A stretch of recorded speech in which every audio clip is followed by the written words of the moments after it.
عزیز دوستو، بزرگوں اور بھائیوں، کچھ چیزیں ایسی ہیں جن کا قرآن مجید نے بارہا تذکرہ فرمایا۔ قرآن پاک کسی چیز کا ایک بات بھی ذکر کر دے تو وہ چیز ہمارے لیے دستور حیات اور منشور زندگی بن جاتی۔ لیکن اگر اللہ تبارک و تعالیٰ کسی چیز کا بار بار تذکرہ فرمائے تو معنی یہ ہے کہ اس کی ہمیں بہت ہی زیادہ ضرورت ہے۔ ان چیزوں میں سے ایک چیز صبر ہے۔ قرآن پاک نے 100 سے زیادہ مرتبہ صبر کا تذکرہ فرمایا۔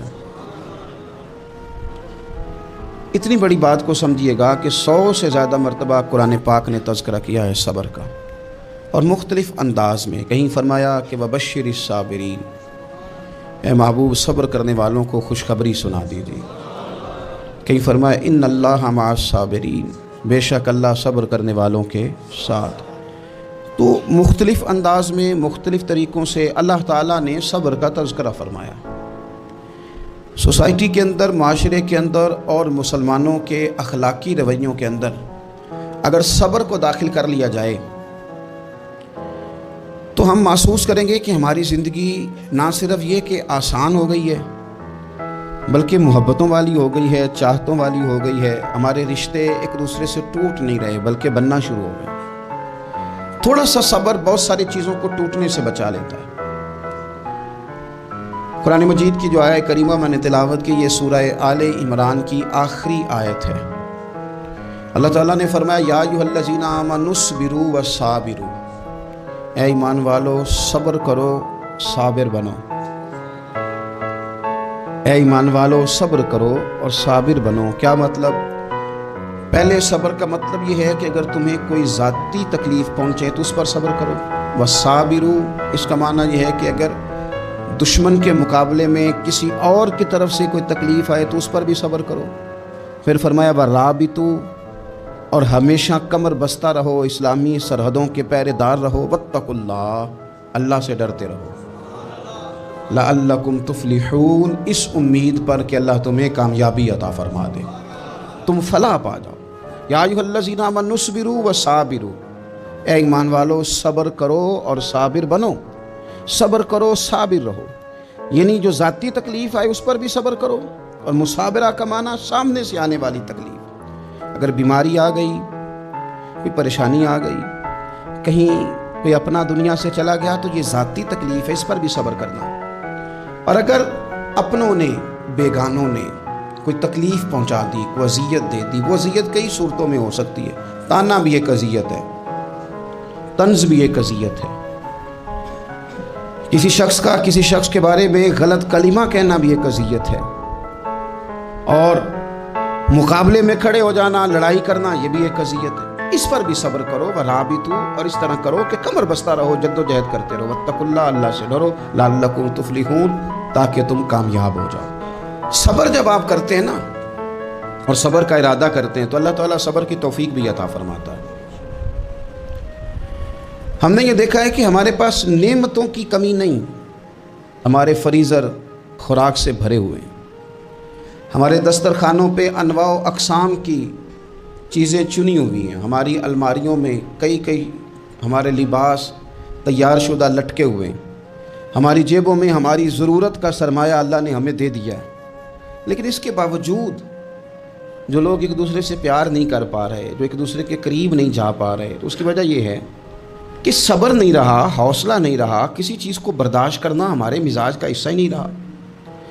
اور پھر چونکہ امت مسلمہ نے انقلاب برپا کرنا تھا، دنیا کو پیغام حق دینا تھا، اگر ان کے اندر حوصلہ ہی نہیں ہوگا، اگر انہیں صبر ہی نہیں کرنا آئے گا، استقامت ہی نہیں ہوگی، کہیں رکنا ہی نہیں آئے گا، تو یہ میدانوں کو سر کیسے کریں گے؟ کامیابیاں کیسے ان کا مقدر بنیں گی؟ رمضان المبارک میں بھی ماحول یہ ہو کہ افطاری سے 1 گھنٹہ پہلے نظر پوری ٹک جائے گھڑی پہ، اور تھوڑا سا بھی صبر مشکل ہو۔ اور رمضان المبارک میں سحری کے وقت میں اگر دہی والی دکان پہ بھی جھگڑا ہی ہو رہا ہو، اور شام کو سامان خریدنے میں بھی اگر بحث ہی ہو رہی ہو، تکرار ہو، جھگڑا ہو، تو پھر سیکھا کیا؟ پھر وہ جو ہمیں تربیت دی جا رہی تھی کہ ہم نے صبر کرنا ہے، تو پھر ہم نے اس میں حاصل کیا کیا؟ حدیث پاک سنیں گے، آپ کی طبیعت بڑی ٹھنڈی ہوگی۔ میرے نبی پاک صلی اللہ تعالیٰ علیہ وسلم نے ارشاد فرماتے ہیں کہ جو بندہ سوال سے بچنا چاہے گا، ارادہ کرے گا اللہ میں نے کسی سے نہیں مانگنا. فرمایا جو سوال سے بچنا چاہے گا رب اسے سوال سے بچا لے گا. اور جو لوگوں سے بے نیاز ہونا چاہے گا کہے گا یا اللہ مجھے دنیا داروں کا محتاج نہ بنا، اپنی بارگاہ سے عطا فرما. جو لوگوں سے بے نیاز ہونا چاہے گا اللہ لوگوں سے بے نیاز کر دے گا. اور فرمایا جو صبر کا ارادہ کرے گا اللہ اسے صبر کی توفیق بھی عطا فرما دے گا. ارادہ تو کرے، پروگرام تو بنائے، توفیق تو اللہ دے گا. جو صبر کا ارادہ کرے گا اللہ صبر کی توفیق بھی عطا کر دے گا. اور حضور صلی اللہ تعالی علیہ وسلم فرمانے لگے یاد رکھو کسی بندے کو جو بہترین تحفہ دیا گیا ہے نا، اگر کسی کو کوئی بہترین عطیہ ملا ہے تو پھر اللہ تعالیٰ نے اسے صبر عطا فرمایا ہے. یہ بہترین تحفہ ہے، اس سے زندگی سنور جاتی ہے، اس سے انسان باوقار اور مطمئن ہو جاتا ہے، اس سے اس کے شب و روز آسانی سے بیتتے ہیں. وہ دنیا کی پک ڈنڈیوں سے آسانی سے گزر کے اللہ کی بارگاہ عالی مرتبت میں سرخرو ہو کر حاضر ہو جاتا ہے. لیکن اگر بے حوصلہ ہو، صبر نہ ہو، پھر نقصان روز بروز بڑھتا ہے. اور پھر میرے رسول پاک صلی اللہ تعالیٰ علیہ وسلم ارشاد فرماتے ہیں کہ اصل بات یہ ہے کہ اللہ تعالیٰ نہ کسی بندے کا درجہ بلند کرنے کا ارادہ فرماتا ہے، لیکن اس کے اعمال اس طرح کے نہیں ہوتے کہ اس کا درجہ بلند کیا جائے. اب رب کیا کرتا ہے، اللہ تعالیٰ اس کو مال کی، جان کی، اولاد کی کسی مشکل میں ڈال دیتا ہے. اس مصیبت پر وہ بندہ صبر کرتا ہے تو اللہ تعالیٰ اس کا درجہ بلند فرما دیتا ہے. اعمال اس قابل نہیں تھے کہ درجات بلند ہوں، وہ اعمال کی بنیاد پر نہیں کر سکتا تھا تو اللہ نے کسی مشکل میں ڈال کے نہ اپنے فضل سے درجہ بلند کر دیا. اب جو راہ طریقت کا مسافر تھا، جو سلوک کی منازل طے کر رہا تھا، جو اللہ رسول کے قریب جانے چاہ رہا تھا، اس کے لیے کتنی آسانی ہو گئی کہ مجاہدہ تو زیادہ نہ کر سکا، کثرت سے نفلی صوم و صلات کا بندوبست تو نہ کر سکا، تھوڑا سا صبر کیا، رب نے اپنا اور اپنے محبوب کا قرب عطا فرما دیا. تو یہ تو آپ صبر کرنے کے لیے جب نکلے ہیں تو آپ نے تو رب رسول کو پا لیا. یہ صبر تو وہ والا سفر ہے جس کی جو منزل ہے وہ اللہ رسول کا قرب ہے.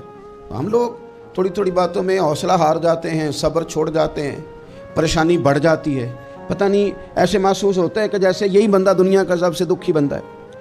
تو ایک تو یہ کہ ذاتی حیثیت سے صبر کرے، ایک یہ کہ پھر دشمن کا جب مقابلہ ہو، آمن نصبرو و صابرو، آپ کا جب مقابلہ سامنے کسی کے ساتھ ہو تو پھر تیر، تلواریں، اسلحہ، بندوقیں یہ نہیں زیادہ لڑتی.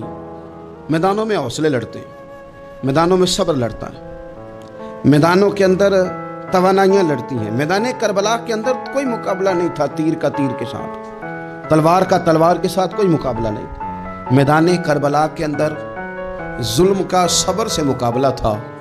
فتح کے ڈنکے یزید نے بجائے تھے، جشن ابن زیاد نے منایا تھا، لیکن قیامت تک اللہ نے جو فتح عطا فرمائی ہے تو وہ حسین ابن علی کے صبر کو عطا فرمائی، سیدنا امام علی مقام کے صبر کو ملی. عزیز بھائی، صبر ہی ہمیشہ فاتح ہوتا ہے، صبر ہی جیتا کرتا ہے، صبر ہی کامیابیاں دیتا ہے. نتیجے صبر کے نکلتے ہیں، صبر کے، حوصلے کے نتیجے ہوتے ہیں. ہماری جلد بازی ہمیں شکست خوردہ کر دے گی، ہمارا حوصلہ نہ ہونا ہمیں ہرا دے گا. ہم کمزور پڑ جائیں گے اگر ہم بے حوصلہ ہو جائیں گے. سنو، میرے نبی پاک علیہ السلام نے تربیت کی.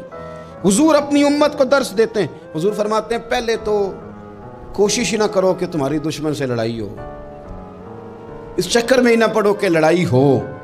مسلمان امن والے ہیں، یہ پرامن لوگ ہیں، یہ امن پسند ہیں، یہ داعی امن ہیں، یہ معاشرے میں مومن ہونا امن کی علامت ہے.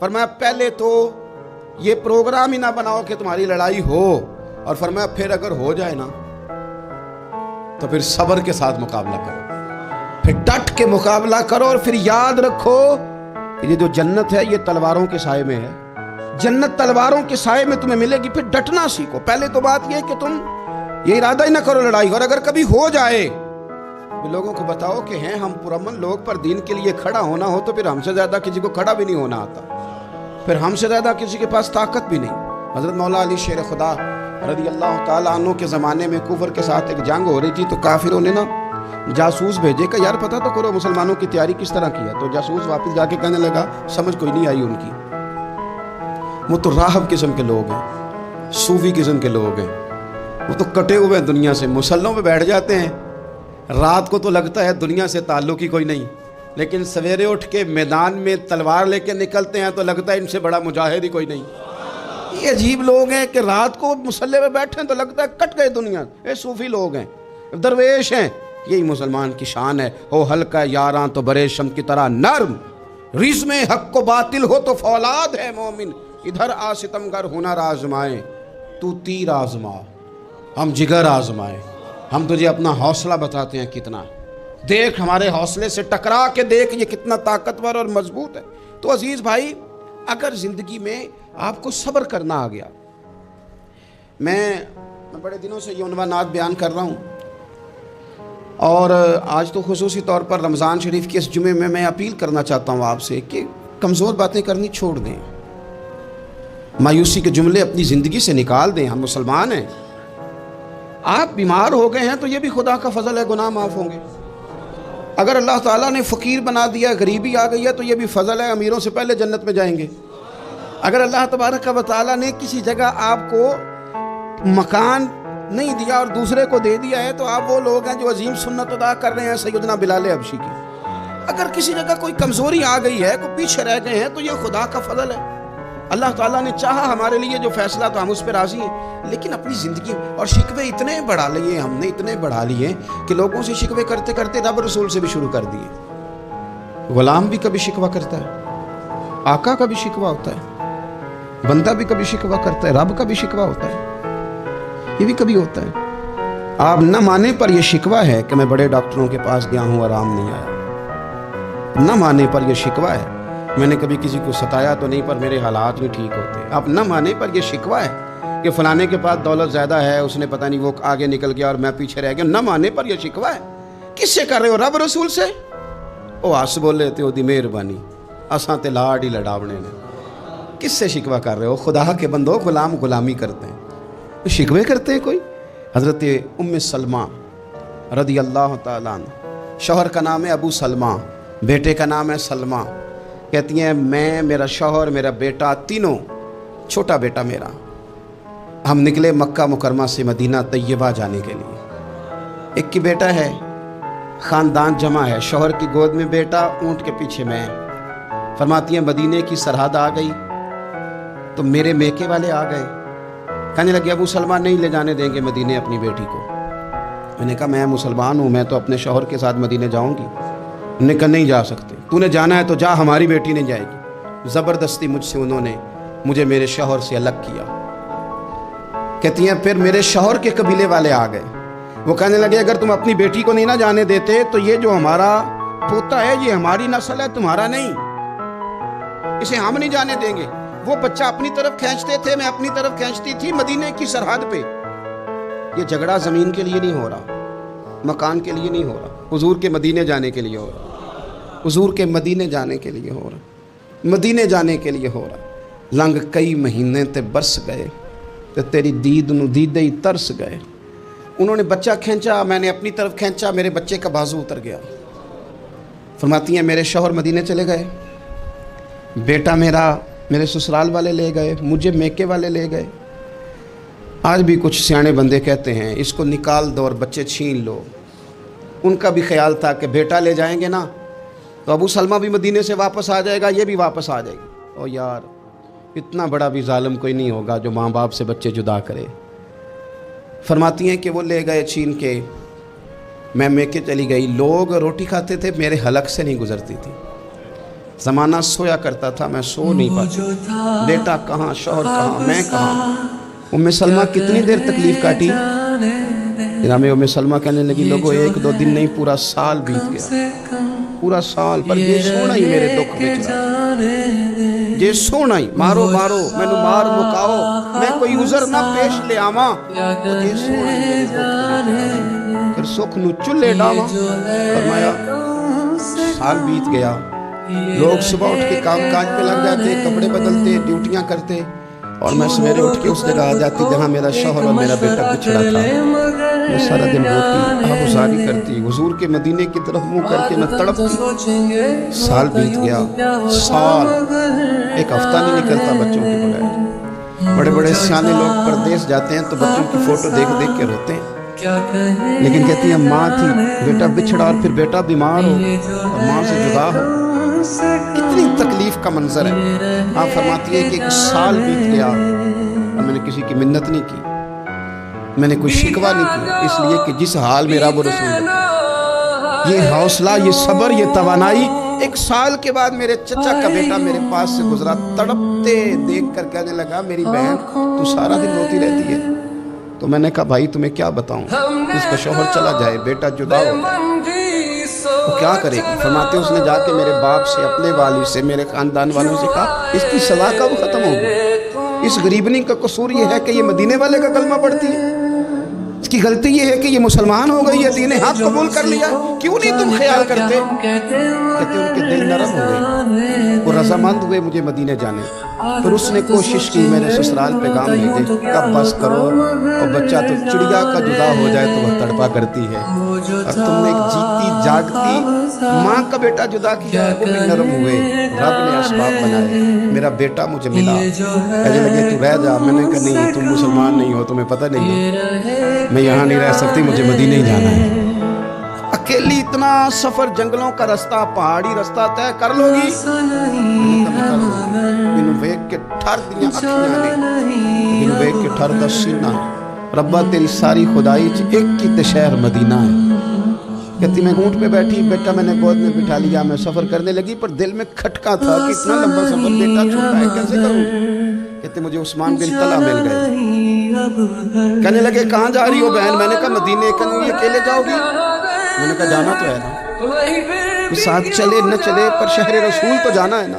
آپ فرماتی ہیں میں نے عثمان بن طلحہ سے ایک بندہ کوئی نہیں دیکھا، میرے اونٹ کی لگام تھا، جب مجھے اونٹ پہ بٹھاتے تھے نا، اونٹ بٹھا کے چلے جاتے تھے، میں بیٹھ جاتی تھی تو آ کے لگام تھامتے، جب کہیں مجھے اتارتے تھے تو اونٹ بٹھا کے چلے جاتے تھے، میں اتر جاتی تھی تو اونٹ کو باندھتے تھے، سونا ہوتا تھا تو اونٹ بٹھا دیتے، میں اتر جاتی، وہ دور جا کے لیٹ جاتے۔ فرماتی تھی پھر میرے لیے میرے رب نے اسباب پیدا کی اور میں مدینہ پہنچی، میں شوہر سے ملی، لوگوں میرے نصیب دیکھو، میں رہنے کہاں لگی؟ حضور کے مدینے میں، شہر رسول میں، شہر رہ پائے نظر ہوش میں آ، یہ کوہ نبی ہے، میں حضور کے حرم کی زمین اور قدم رکھ کے چلنا، ارے سر کا موقع ہے او جانے والے، مدینے کے خطے خدا تجھ کو رکھے، غریبوں فقیروں کے ٹھہرانے والے۔ کہتی ہے میں وہاں بسنے لگی۔ آپ فرماتی ہے مسلمانوں شاید مجھ سے زیادہ تکلیف کسی نے نہ سہی ہو، پر دیکھو 1 سال پورا میں تکلیف میں رہی، اور جب میرا صبر سال کو پہنچا، صبر کی عمر 1 سال ہوئی، تو پھر رب نے بندوبست کیا، پھر میرے گھر والے بھی نرم ہو گئے، سسرال والے بھی نرم ہو گئے، رب نے میرے آنے جانے کے لیے ایک بندے کا بندوبست بھی فرما دیا، پھر میرا شوہر تک بھی میں پہنچ گئی، مجھے مدینہ الرسول بھی نصیب ہوا۔ 1 سال میں نے صبر کیا تھا، رب نے مجھے مستقل مدینے کا ٹھکانہ عطا فرما دیا۔ لیکن جو بندہ صبر ہی نہ کر پائے، جو صبر ہی نہ، جو کہ جی بڑی دور سے آیا ہوں، بڑی دیر ہو گئی، بڑا ٹائم ہو گیا، کب جا کے مسئلہ حل ہوگا؟ وہ جو آپ نے بتایا تھا وہ تعویذ کب اثر کرے گا، وہ دعا کب قبول ہوگی، وہ فلانا معاملہ کب؟